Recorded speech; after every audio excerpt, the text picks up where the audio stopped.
if any doubt remained that the US and British government's case for invading Iraq was based almost entirely on lies, The Guardian has just put such doubt to rest. The British newspaper published a story based on interviews with Iraqi defector Rafid Ahmed Alwan al-Janabi, codename Curveball, in which Janabi admitted that nearly every word he had told his interrogators from Germany's Secret Service, WMD, was a lie. The tales Janabi wove about Saddam Hussein's supposed mobile biological weapons program formed the basis of much of then-U.S. Secretary of State Colin Powell's 2003 presentation to the United Nations Security Council, in which he laid out the case for war against Iraq, saying, "We have first-hand descriptions of biological weapons factories on wheels and on rails." The source was an eyewitness, an Iraqi chemical engineer who supervised one of these facilities. He was present during biological agent production runs. He was also at the site when an accident occurred in 1998. 12 technicians died. He reported that when UNSCOM was in the country and inspecting, the biological weapons agent production always began on Thursdays at midnight because Iraq thought UNSCOM would not inspect on the Muslim holy day, Thursday night through Friday. He added that this was important because the units could not be broken down in the middle of a production run, which had to be completed by Friday evening before the inspectors might arrive again. In fact, says The Guardian, everything Janabi had said about the inner workings of Saddam Hussein's biological weapons program was a flight of fantasy, yet the US government swallowed it whole despite the fact that prior to Powell's speech, according to Janabi, he had not met a US official, let alone been interviewed by one. At the time he was living in Germany, having been granted asylum, he and his family, with an assist from the BND, have since become German citizens and have remained in the country. Moreover, Janabi had already been exposed as a liar in 2000, so any allegations he made should have been considered highly suspect. Nevertheless, there was Powell, telling the entire world that Iraq was teeming with weapons of mass destruction, using diagrams that Janabi knew had been prepared from his fraudulent descriptions. The paper aptly dubs Janabi's snow job one of the greatest confidence tricks in the history of modern intelligence. The path to success was, however, made much smoother for Janabi by the fact that the Bush administration, along with the government of British Prime Minister Tony Blair, so desperately wanted to find an excuse to invade Iraq that it grasped at the flimsiest of straws that could be used to build its case.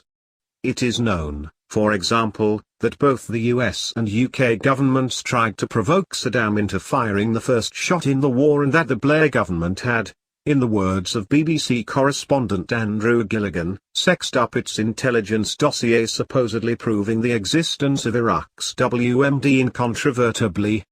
As the so-called Downing Street memo put it, the intelligence and facts were being fixed around the policy. A ready-made source of such phony intelligence was simply too good to pass up. That these governments were looking for facts to support their war policy is evident from Janabi's statements to The Guardian. Janabi says that he thought his story about the mobile trucks had been discounted in 2000 after both German and British intelligence confronted him with evidence to contradict his assertions, at which point he readily admitted he had been wrong. He did not speak to his handlers again until May 2002, when they began asking him questions unrelated to the alleged mobile biological weapons labs. Then, in January 2003, they suddenly began questioning him about the mobile labs again, the first time they had talked to me about this since 2000, Janabi said. The paper writes that Janabi says it was clear to him that the drums of war were beating ever louder at that time. The next month everything Janabi had related about the supposed mobile labs showed up in Powell's speech. What else can one conclude but that the American and British governments sought out Janabi's intelligence to bolster their case for war, ignoring all evidence to the contrary? They were certainly not above using other suspect intelligence for the same purpose, such as the obviously phony documents that supposedly proved that Saddam had sought to purchase yellow cake uranium from Niger. Further evidence that this is precisely what happened has been provided by Tyler Drummella, who was the chief of CIA covert operations in Europe at the time of Powell's presentation. Drummella, who also saw through the yellow cake documents and reported that Iraq had no WMD program, told The Guardian that right up to the night of Powell's speech he had been warning then CIA Director George Tenet that al-Janabi's intelligence was unreliable but, obviously, was ignored. The newspaper adds. Drummella recalled a conversation he had with John McLaughlin, then the CIA's deputy director. The week before the speech, I talked to the deputy McLaughlin, and someone says to him, "Tyler's worried that Curveball might be a fabricator." And McLaughlin said, "Oh, I hope not, because this is really all we have." And I said, "And I've got to be honest with you," I said, "you've got to be kidding? This is all we have."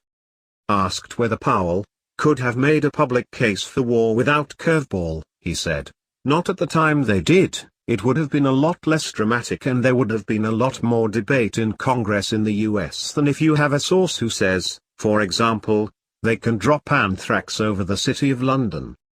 Tenet has denied that Drummella ever made an official warning to CIA headquarters, insisting that he only found out about al-Janabi's unreliability in 2005. Powell, meanwhile, is calling for an investigation into why the CIA and the Defense Intelligence Agency failed to inform him of al-Janabi's unreliability prior to his speech. The use of defector intelligence with no corroboration is not accepted practice at intelligence agencies, argues Carney Ross. Ross, who says he was Britain's Iraq expert at the UN Security Council and responsible for liaison with the weapons inspectors during the years just prior to the Iraq War, writes that because defectors had a powerful incentive to exaggerate the nature of Iraq's development of WMD, they were considered the least convincing sources of intelligence. Therefore, their allegations, as with all other intelligence, were always subjected to rigorous cross-checking before inclusion in overall analyses. In the years I worked on the subject, 1997 to 2002, Ross maintains, the picture produced by this method was very clear. There was no credible evidence of substantial stocks of WMD in Iraq. Ross continues. And it was this method, clearly, that was abandoned in advance of the war.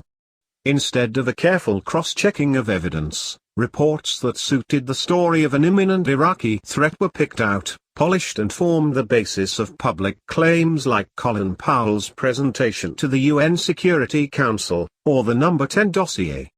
This was exactly how a false case for war was constructed, not by the deliberate creation of a falsehood, but by willfully and secretly manipulating the evidence to exaggerate the importance of reports like Curveballs, and to ignore contradictory evidence. This was a subtle process, elaborated from report to report, in such a way that allowed officials themselves to believe that they were not deliberately lying, more editing, perhaps, or simplifying for public presentation. Others of my former colleagues in their Ministry of Defense and Foreign Office have freely admitted to me that this is precisely what took place. Yet, for all its subtlety and secrecy, we should name this process for what it was, the manufacture of a lie. It is probably too much to expect any Bush or Blair administration officials to pay the price for their deliberate deceit. Indeed, as Ross points out, we can expect that those who constructed it, Tony Blair, Dick Cheney et al., will now amend their usual arguments to suggest that they were innocently misled by evidence such as curveballs. They will also no doubt fall back on the old standby that the world is better off without Saddam, something that Curveball himself is counting on to salvage his reputation, telling The Guardian that while he is very sad about the tens of thousands of Iraqi civilians who have been killed as a direct result of his lies, there was no other way to bring about freedom to Iraq. Curveball, have you seen any news out of